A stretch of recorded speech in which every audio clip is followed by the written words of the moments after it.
Thank you. I'm Liz Neisloss. Tonight on Greater Boston, legendary head coach Bill Belichick is leaving the Patriots. What's next for him and the team after more than 2 decades in New England? Then a look at the year ahead for Black Boston. After a momentous year for the community, we'll break down the biggest impacts 2023 had and some hopes for 2024. The last pillar of the Patriots dynasty has fallen. After 24 years, head coach Bill Belichick is leaving the team. Just so many fond memories and thoughts that I think about the Patriots and I'll always be a Patriot. Excited for the future, but always very, very appreciative of the opportunity here, the support here. For more on the split and what may be next, let's bring in GBH News reporter Esteban Bustillos, who's at Gillette Stadium. So, Esteban, I don't think there was an audible gasp when this was announced. Yeah. Hey, Liz, I think, as you said, not an audible gasp.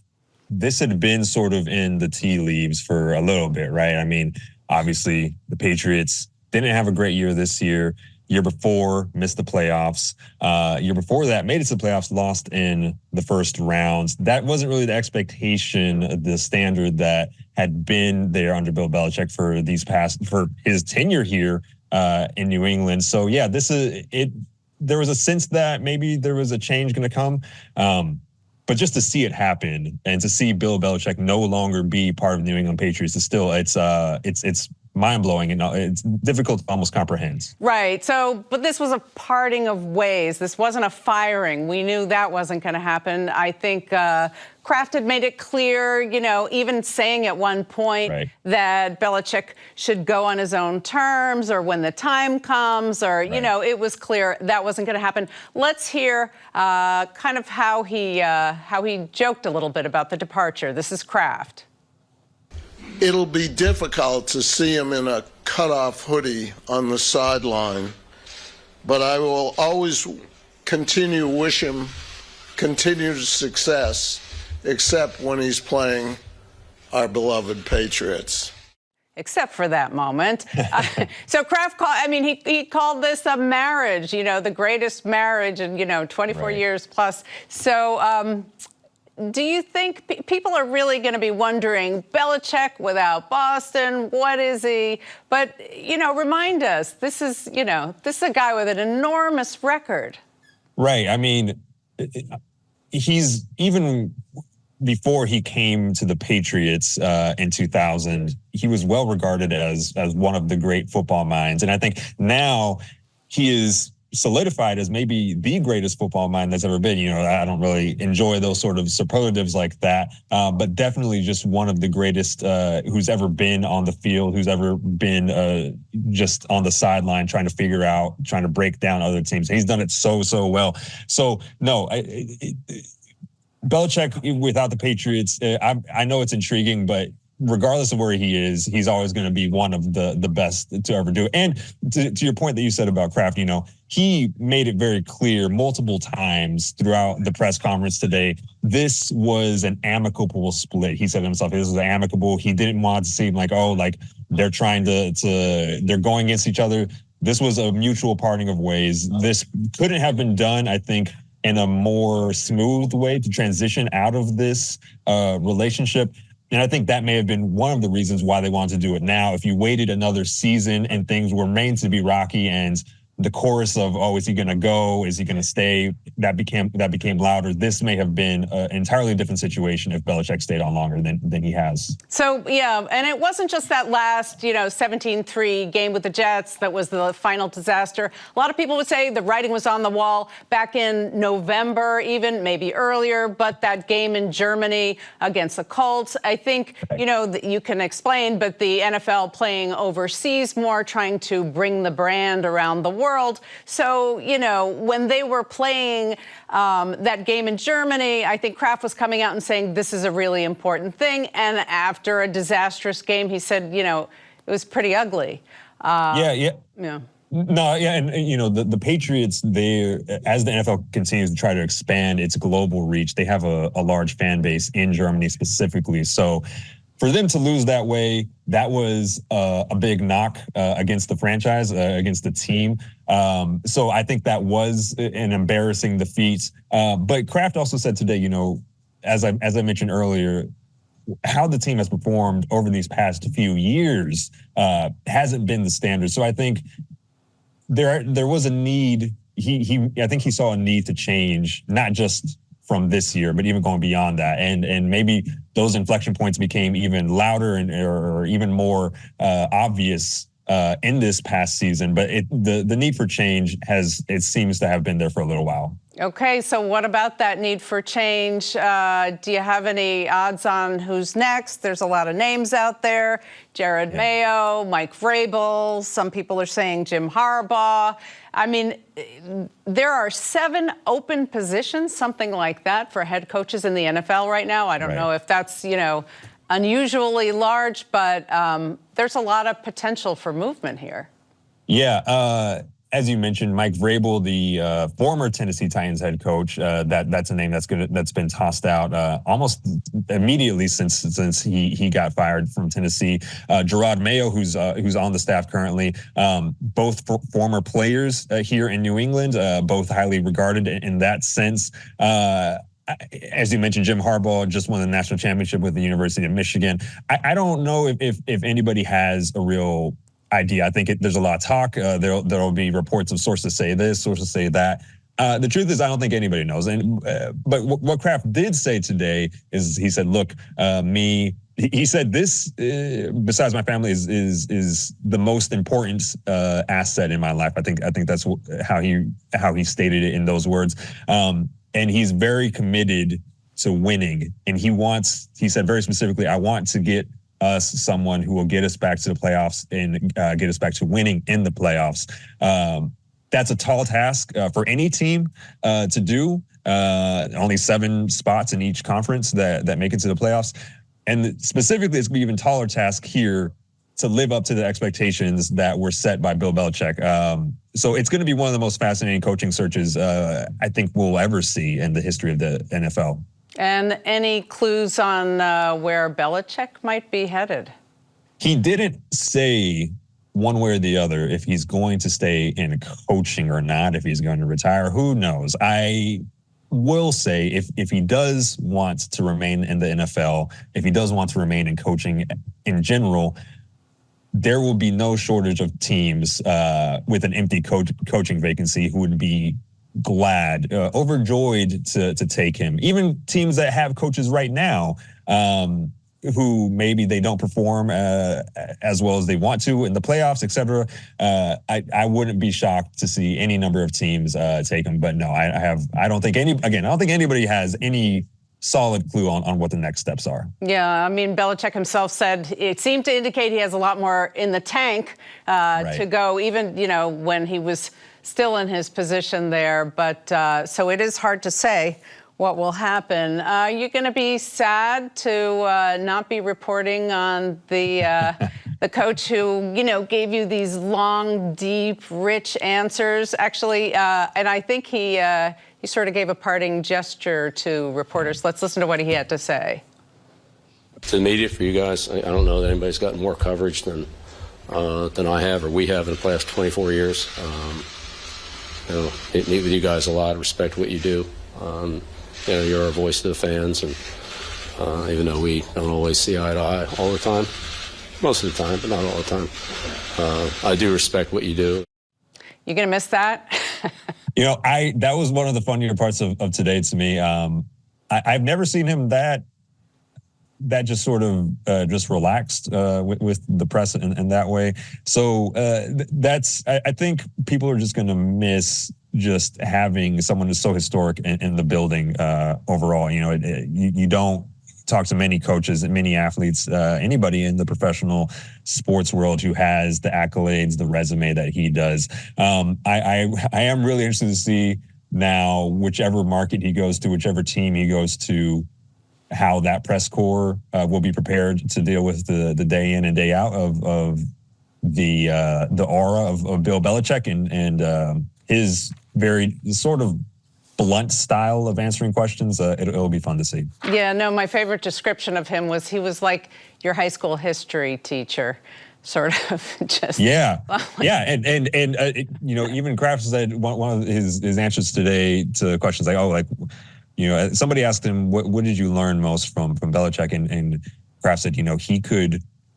It was like unlike anything he had ever seen, where he could recall plays from 30 years ago just on the fly. Yeah, he's a football historian, a strategical expert, and I'm sure anywhere he goes, his skills will be highly regarded. Well, when it comes to the emotion and the reminiscences, this is just the beginning for Boston. Yeah. I'm sure you could guarantee it.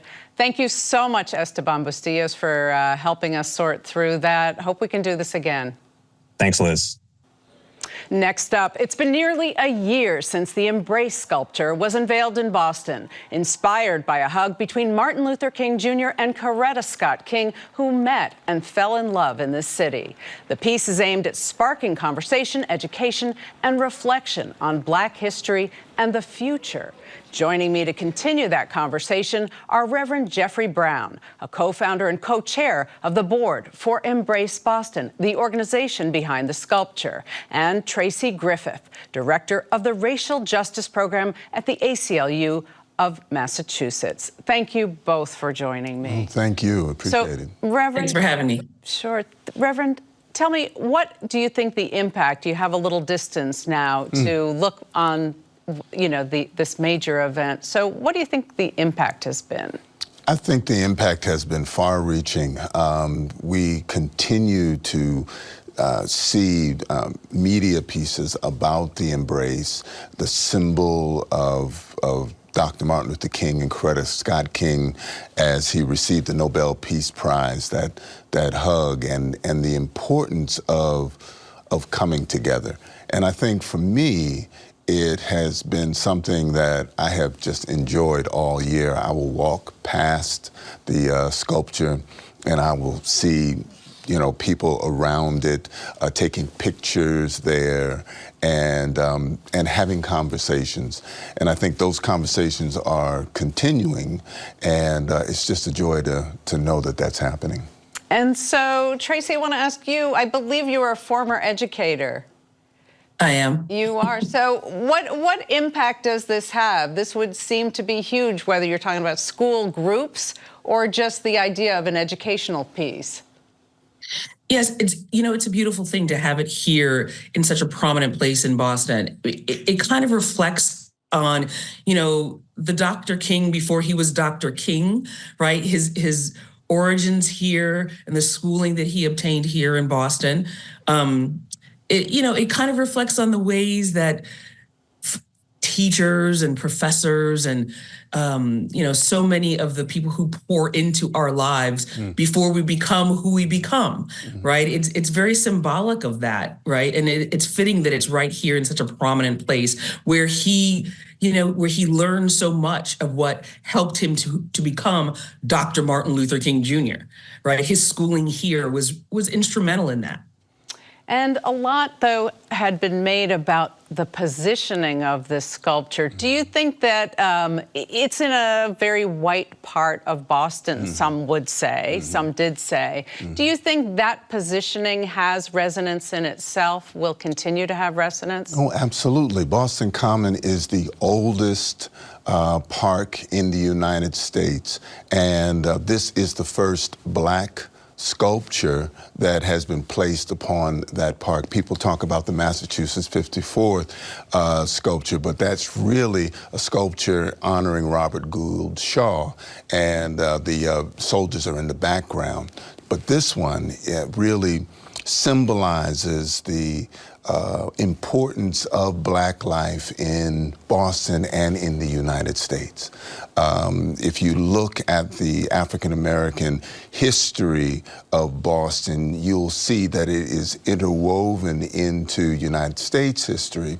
When we talk about the anti-slavery movement and the birth of that and the prominence of African-Americans in that, there have been so many people who have come through here, who have lived here, who have had an impact upon the entire nation. And so it's not just Martin and Coretta, but there is a whole host of people. If you go to the sculpture, there are placards down on the ground that talk about the prominent Black Bostonians who have paved the way for this. And for me, it's also a symbol of where we need to go. Boston is a changing city. And although there are pockets of resistance to that change, largely we are beginning to understand what that change is all about. And we have a choice to make around that. Are we going to do this together, or is it going to be something that will continue in fits and starts? So that's an important question, or an important point to hover on for a second. Traci, Boston is a changing city. What's the evidence that you see of that Boston is really a changing city? Is there something that stands out for you? Sure. When you look at the people who are coming, the new Americans who are coming into Boston, I mean, Black Bostonians have contributed to Boston since they helped to build the State House, right? The enslaved folks who helped to build the State House. And we look, we fast forward to our new city council president. These are examples of the ways in which Black Boston has always been a part of Boston. And so every step along the way, there are Black Bostonians who have contributed and who are continuing to contribute to the city that Boston is becoming.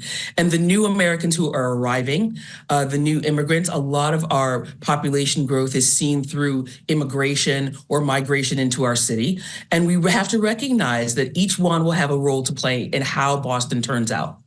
And one thing that is truly an issue that Boston is grappling with, that hits Black and brown people, that hits immigrants, working class people, and that's housing, which was certainly an issue of Dr. King's land ownership, home ownership, and Boston is grappling with that. Do you see promise on the horizon there in terms of the housing picture? You have a mayor who seems very committed. Yes, the mayor is very committed to trying to solve this seemingly intractable issue of housing and, the gentrification that has occurred in Black and brown communities in Boston.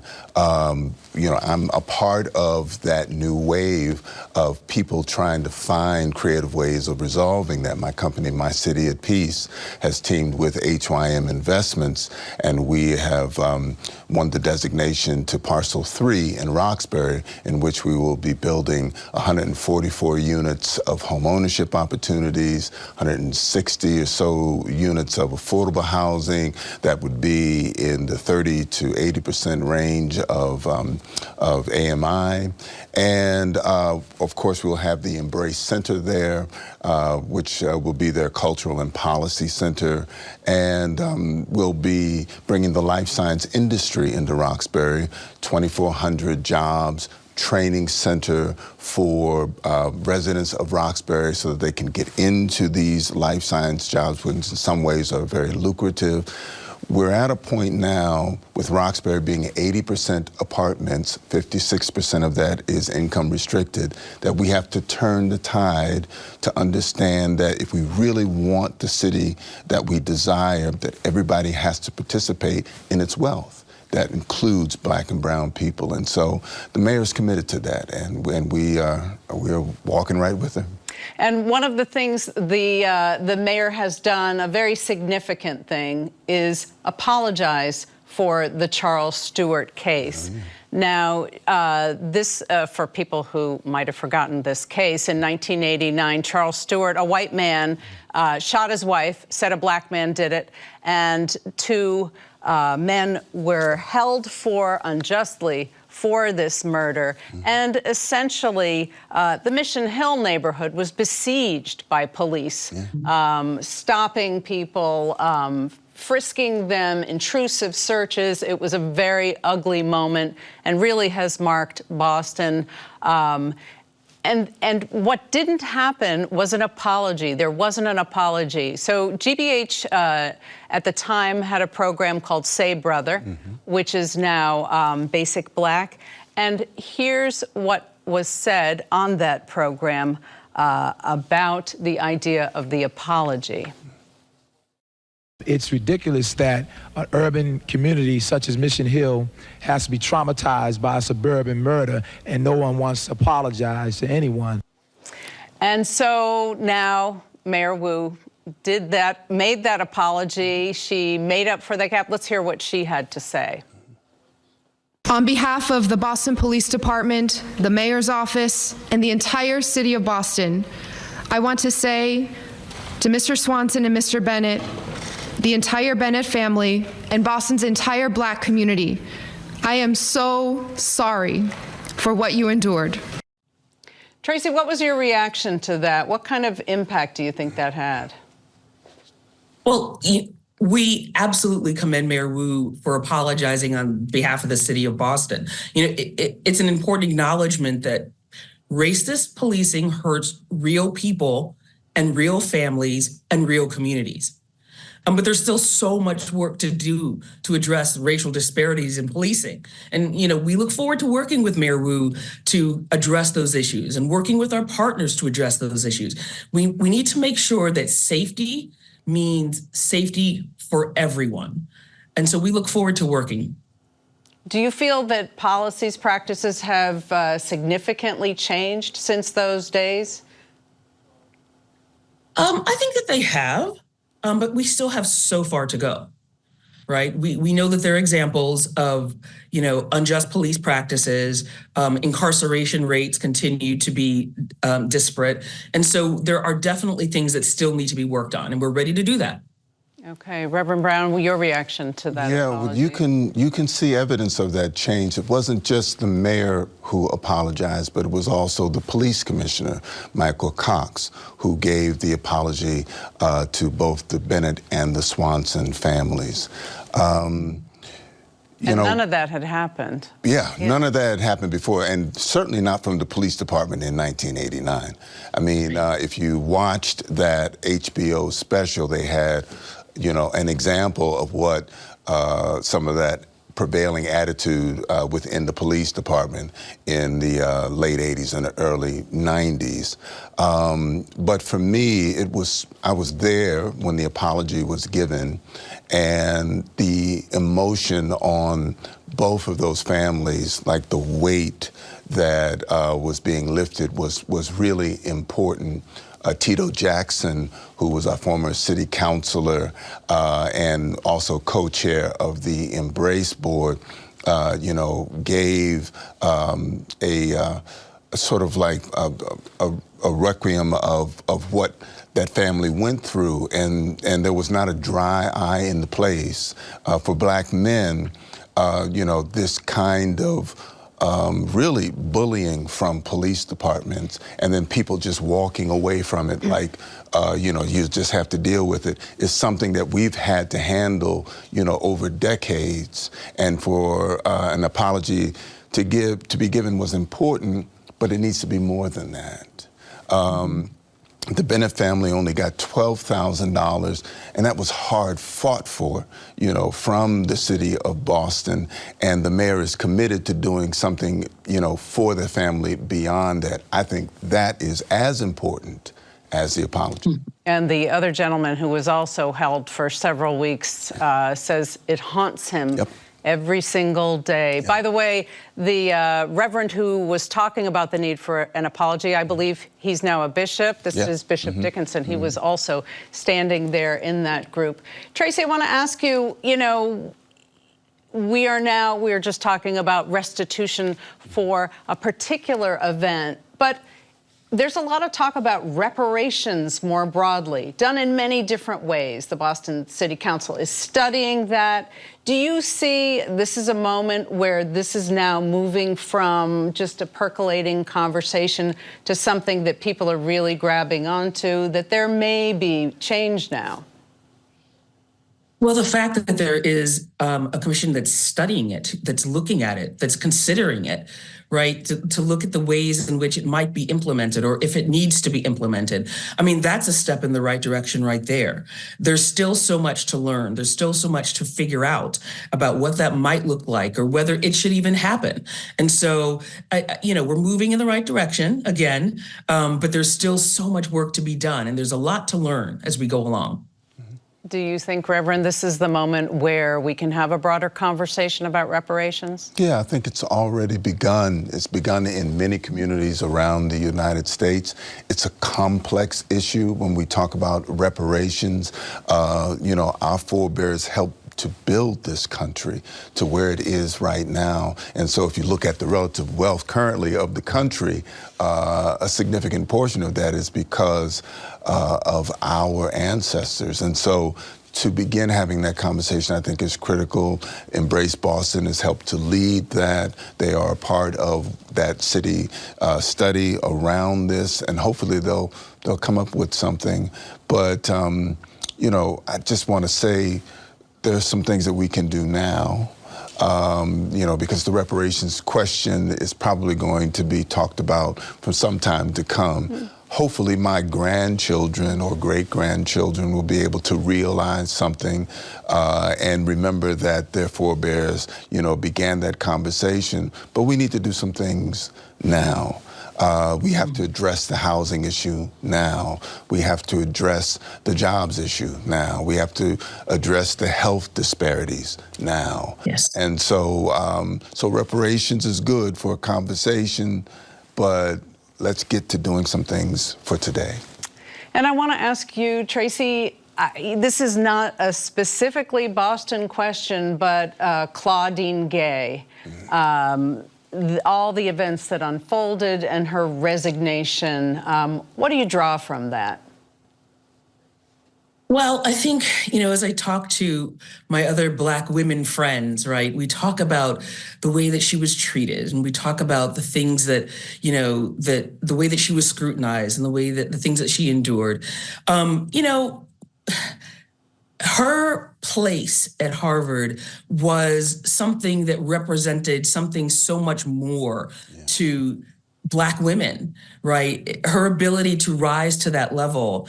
And as a former college educator myself, and someone who has friends who are in academia, we look and we see her in the place that she occupied.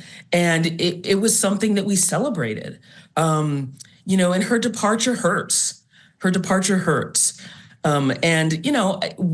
We just hope, we want her to know, we want to embrace her, to know that, she's not alone, that we understand the struggles that she went through to get where she got to, and all of the things that led to this. We empathize and we understand. All right, Traci, we have to leave it there. Traci Griffith, thank you very much. Reverend Brown, thank you. Mm-hmm.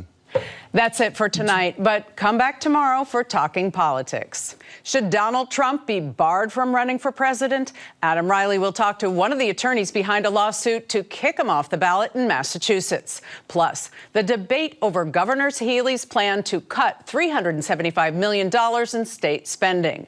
That and more tomorrow at 7. Thanks for watching. I'm Liz Neisloss. Good night.